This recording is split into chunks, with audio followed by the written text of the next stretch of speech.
everyone, welcome to another Snippets Reviews. I know it's been a while, but finals got me crazy. Anyway, that went well, so I'm happy for that. In the meantime, I did watch a couple movies, and we're gonna talk about them right now. I'm gonna kind of do it in have two movies that are Christmas, so I'm gonna put those in the Christmas section, and then we'll talk about the rest. And so I hope you like this episode. The first movie I want to talk about is let's just start with the Christmas movies. So I watched Christmas Prince 2, which I had not seen Christmas Prince 1 from Netflix, both of them. And it's a fun, entertaining movie. If you're gonna watch it with somebody, you can joke about. The acting is, it's a Christmas movie from Netflix that's taken over like kind of the Hallmark movies, so it's what you expect, and the plot is all not there actually. It goes all around. It's hilariously funny how much it jumps from one place to another. So it's you want to spend time with your family, watch something funny, you can make fun of what you're watching. Watch the Christmas Prince 2. If you feel like it, you can watch the Christmas Prince 1, which I've been told it's way better. I'm not sure about that. The second movie I watched, it's also a Christmas movie from Netflix. This one is Christmas Chronicles, and this one's actually pretty good. It has a lot of shenanigans and action, and Kurt Russell being Santa Claus, which is great. And he's right there on the top with one of my favorite Santa Claus in TVs, which is Nick Frost from Doctor Who. Which, if you haven't watched that episode, it's with Peter Capaldi, and it's great. Otherwise, that closes up our Christmas selection. Again, these movies are fun to watch, especially Christmas Chronicles. If you're watching with kids, they're gonna have a blast. They have these tiny little elves that are cute and scary at the same time. So, it's good. For a less Christmassy selection, and starting, since last video, I've watched Wreck-It Ralph 2. Ralph Breaks the Internet, which is actually pretty good. It does have one or two story beats that are weird when they go from one to the other, but it's actually pretty fantastic. It's about friendship and how about not everybody has to grow at the same time, and so it's a pretty fun movie, pretty fun stuff happening. It goes a lot like what you expect about the internet, and it does it really well. I've also watched Once Upon a Deadpool, which is the PG remaster or remix version of the Deadpool 2 movie. It keeps all the same beats, takes some of the more violent stuff. What I mean is they just cut it before they show all the gore, and they add a couple of extra jokes in there and the ad. The most extra film stuff that they happen is they add the Fred Savage part, and that part is hilarious, especially if you have watched the Princess Bride, which it's always good to rewatch. But I would the only reason to watch Once Upon a Deadpool is to give the dollar to the Fudge Cancer charity. Otherwise, just wait until it's in DVD if you really want to watch it. I don't know if even in this PG-13 version I would show it to my nieces when they're their age. It's pretty much the same thing. You will still have to explain a lot of stuff. So maybe wait a little bit. I've also watched Song 1 on Amazon with Anne Hathaway. It's about a researcher. She's like a sociology researcher that gets called back home because her brother, it's in an accident and he's like in a coma. and so she starts going through his stuff to reconnect with him because like she's not been paying attention, and starts seeing where he's living, what he's doing, and he's very into music in New York and stuff, and so he meets a musician, which is his brother's favorite one, and it starts going that way. It's a pretty great movie, very touching. There's a couple of moments where you'll be like holding back tears, and Hathaway, as always, is fantastic. So I would recommend you watch this one. Also, it has excellent music, and it's great. I've also watched Blindspotting, which I started watching because I was interested. It's with Janina Gavankar, but she's not the main character. She's a supporting character in the movie, and it follows David Riggs and Rafael Casal, and how one of them just got out of, he's in probation because of a crime he did. He's trying to change his life, and the other one is like all thought in the street and stuff, and getting into trouble. And so it's about this relationship, and about it's in Oakland, and how the city's changing, and how it moves on, and it's fantastic. It's great. It has a great dialogue between them. It is great. I would actually definitely rent it right now. I think it's only for rent. It's already went to the movies for limited release, and just give them the money. This was a indie movie, and it's great. It really is. I've also watched and started with Mortal Engines. Started. It's a pretty fun movie, bombastic. It's grand. The environment is great. It follows a post-apocalyptic world where some cities rebuild itself as moving cities, and so they eat little cities to survive, for resources. And it follows the story of a girl who's trying to have revenge upon the killer of his mom, and how this man, obviously, because it's fantasy or like steampunk fantasy kind of world, gets a hold of a incredible, powerful weapon, and so at the end she has to stop it. And you like it for the visuals. It's one of the main the best characters is actually one CG, and the story could have been like cut off without any problems. I had to watch this twice because the first time I thought it was fantastic. It was magnificent. It was all, I was dazzled by the show, But to put it clearly, one of my friends, when I watched it the second time, she said, if this movie was cheese, it would be Swiss cheese because it had so many plot holes. Even because of that, I would recommend you watch it just for the fantastic fanfare and the effects.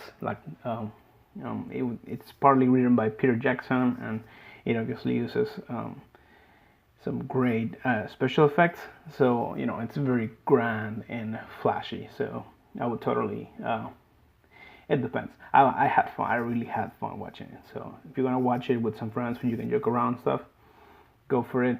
Otherwise, if you just want to watch like the special effects, they're worth watching in the big screen.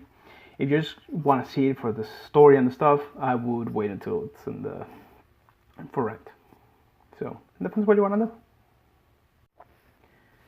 Another movie I watched was The Green Book with Viggo Mortensen and Mahershala Ali, and those two are the only selling point I went to watch this movie for.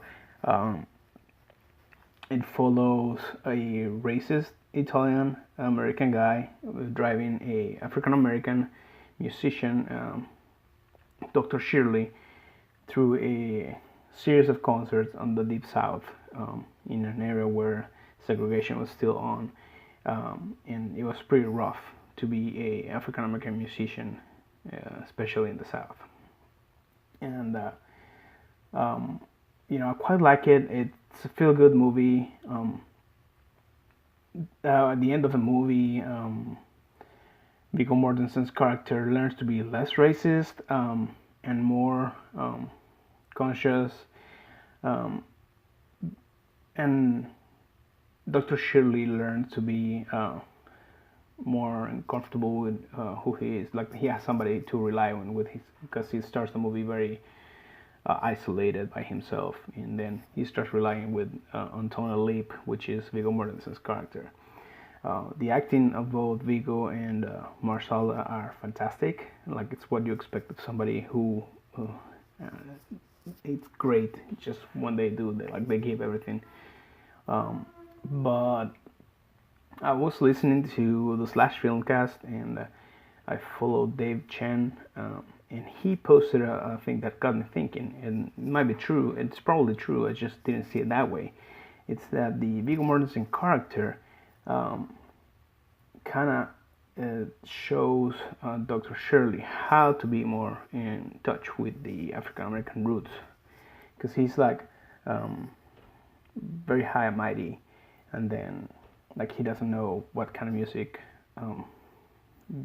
regularly speak. Like he's a musician, so it's not expected to he's expected to focus on stuff, but then Viggo Mortensen character shows him like, oh, this is blues, and this is the people you guys usually listen to, and this is the, and so he was given a very good point, which is this movie was slightly wrong that way, because you had a white character showing African American character how to be more African American, and it's like it clashed with him, and that has a little bit of true.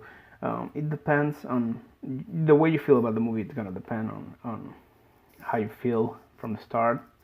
So if your relationship's more older generation, you might be like, oh, this is fantastic. And if you're like woke, it might clash with you a little bit. I think it's a really good movie. The music's fantastic. The acting is great. It might not be accurate, but I think it's worth watching. I've also watched Robin Hood with Taron Egerton, and the movie is fantastic. I wasn't very sure I wanted to see this because Jamie Foxx is in the movie, and he has burned me a couple times. And Spider-Man too. But he's actually, both of them are great. Taron Egerton exudes charisma as he does in the Kingsman movies, and Jamie Foxx actually makes this character a little bit kind of relatable, and I understand it. I really like it in this movie. My only gripe with it, it's like it can't choose if it wants to be like medieval fantasy or steampunk fantasy, so it's kind of a mix of early industrial era England and old medieval times, and so it's kind of weird setting. It gets time to get used to it, and this could have been called Robin Hood Begins, because it's basically Batman Begins but with Robin Hood. So expect to see Robin Hood rises, and it's fun. It's pretty good. It has great action sequences, and training montage and everything. It does also, the way they shoot it is has some very clear connections to like the war in Iraq and stuff. Like the very beginning, Robin Hood's called to the Crusades, and that is not only shot, but it actually looks like the armor and the stuff like you would see soldiers in other movies, in modern movies, but wearing bows and stuff. So that's my only thing. It's like it's a little bit of a clash of mix between different time periods that's going on, but it's really good. The acting is pretty on spot. Villains are cartoony, Sheriff Nottingham's very cartoony in the story, so I would watch it if you're looking for some action movie, popcorn flick that you can just have fun with it. Robin Hood's your movie. And the last movie I've watched was Spider-Man Into the Spiderverse. If you're on the internet and you follow any people who follow movies or cartoons or comics, uh, stuff like any pop culture, Marvel, zombie, you have heard Spider-Verse is the best Spider-Man movie so far. And I have to agree, it is great. The story of Miles Morales by itself is fantastic. But they also do this thing where they pull in different Spider-Man from other universe. Spider-Man Noir is in this movie, Petty Parker, Peter Porker, and Spider-Gwen, and several Spider-Man. And so the story is great. The story of the villain, how he got there, like for this specific, because it's Kingpin, so he's evil by itself. But the reason he's doing what he's currently doing, it makes sense. All the other villains that follow also in there for their own reasons, and it's great. You can see the journey of Miles as it goes from being this kid from Harlem into becoming the Spider-Man of this universe. And it takes him a little bit, and that's part of the movie, and it's great. The visuals are fantastic. It's this kind of mix between 2D and 3D. I watched it in Dolby Atmos. The music is great. The sound effects are fantastic. The story is amazing. It is really on top of those Spider-Man movies. I really recommend that you watch this, even if you don't have kids. That's just because it's animation doesn't mean that it's not worth your time. It is worth your time. It has excellent voice acting, and as a side note, there's a Christmas music record from Spider-Man, which is just referenced in this movie, and they actually went ahead and made 5 tracks for it, and it's released, and it's hilarious, and it has so much love on it. It's small Easter eggs, big Easter eggs, everything's in this movie. They just work so hard on it that it's really good. Just go ahead and watch it. If you have to watch one of those movies, I have said this in this video. Spider-Man, it's right there. Blindspotting also is fantastic, and just for Christmas Chronicles. I prefer the Chronicles than the Christmas Prince, but it's Kurt Russell. You have to choose him. Otherwise, that will be all for this video. I'm sorry I couldn't post a lot of stuff before. I had finals and I had a trip, and I was going crazy, and it's great to have you back.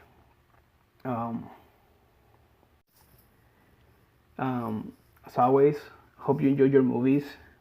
Go have fun, talk with your friends, share my work. I will love it if you tell other people what I'm doing, if you like it. If you don't, tell me why not in the comments, or send me an email. I'm fine. I'll try to answer everybody. Ask if you like the movie, if you tell me you did. And tell me also what else should I watch, if you think I should watch a movie that I skipped. I'm also doing one more thing. I started to work with the American Cancer Society. In Kansas City, this has this thing. It's called Shade to Save, where if you raise enough money, the goal is $5,000. They'll do this event. They'll give that money to the Hope Lodge of Kansas City, which allows cancer patients to stay for free in a safe environment where they can rest and not worry about if they're gonna get sick because the beds are not clean, or and it's free for them. But if they reach the $5,000, if I reach the $5,000, they're really looking for like way more than that. Several people doing this.